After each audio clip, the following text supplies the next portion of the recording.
All right, let's get right into it. We're about to explore a really powerful and, honestly, pretty counterintuitive idea about love.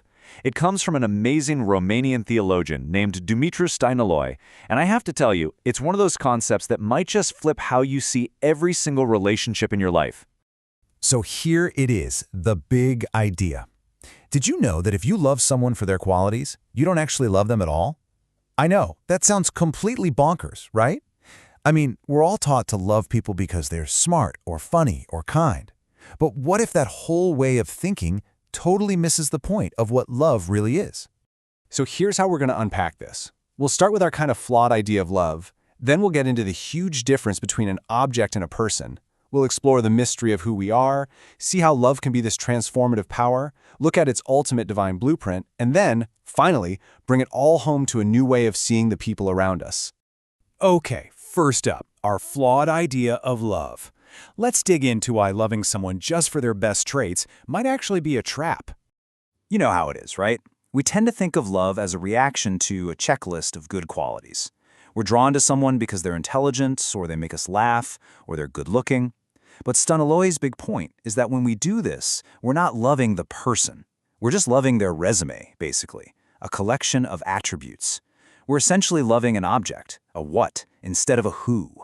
And that distinction, loving a what versus a who, that brings us to the absolute heart of this whole thing, the crucial difference between an object and a person. An object is pretty simple. It's a what. You can know it completely. You can analyze it, define it, list all its features. It's just the sum of its parts, you know? Think about a car or your phone. It's just a collection of data points you can write down. But a person is totally different. They're a who. And a who is this profound mystery that you can never, ever capture with a list of qualities. A person is an indefinable subject. The only way to truly know them is when they choose to reveal themselves to you. This leads us to this really fascinating theological idea that Stăniloae uses called apophatic anthropology. Now, don't let the fancy words throw you off. The idea behind it is actually incredibly beautiful. So, apophatism is just a way of knowing something by what it is not. You can't just define a person by what they are. You can't solve them like a puzzle. Instead, you encounter them. And here's the really amazing part of this whole dynamic. A person reveals their deepest, truest self in direct proportion to the real, non-judgmental love they receive from you. And Stăniloae has this quote that just nails it. He says, "In love, I experience you beyond any attribute. When love ceases, I am left with your attributes." Think about that for a second. When you're truly in that state of love, you're connected to the undefinable who. The moment that love fades, all you're left with is the list of characteristics again, the what. So if love isn't just appreciating someone's good qualities, what in the world is it? Well, this is where the whole idea becomes something so powerful. Stăniloae says love isn't just a passive feeling. It's an active, creative force that literally changes things. And here's how this creative power actually works. First, true love lets you see this ideal image in the other person. You get a glimpse of their true potential. Step 2, your belief in that ideal image actually empowers them. It pulls them toward becoming that person. This leads to real growth, where they become more of their true self.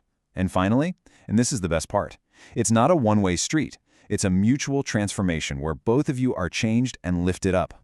Now, for Stăniloae, this incredible kind of human love isn't some random accident. It's actually a reflection of a divine reality, a blueprint for how relationships are meant to work at the highest possible level. He sees that blueprint in the Christian idea of the Trinity. It's seen as this perfect communion of love. You have three distinct persons, the Father, the Son, and the Holy Spirit, and they exist in the state of complete self-giving. They know each other perfectly and love each other completely, without ever reducing each other to just a set of qualities or functions. It's the ultimate example of love between who's, not what's. Okay, so that was a bit of a deep dive into theology, I know. But how do we bring this all back down to earth? How do we apply this in our own lives, right now? What does this new way of seeing actually look like? Let's boil it all down to 3 key takeaways. First, try to shift your focus from the what, that list of qualities, to the who, the unique, mysterious person. Second, approach people not like they're problems you need to solve, but as mysteries you get to encounter. And third, And this is so important.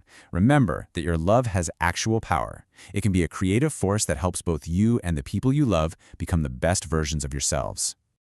So I'll just leave you with this final, challenging thought. It's so easy to see people as just a collection of labels and qualities.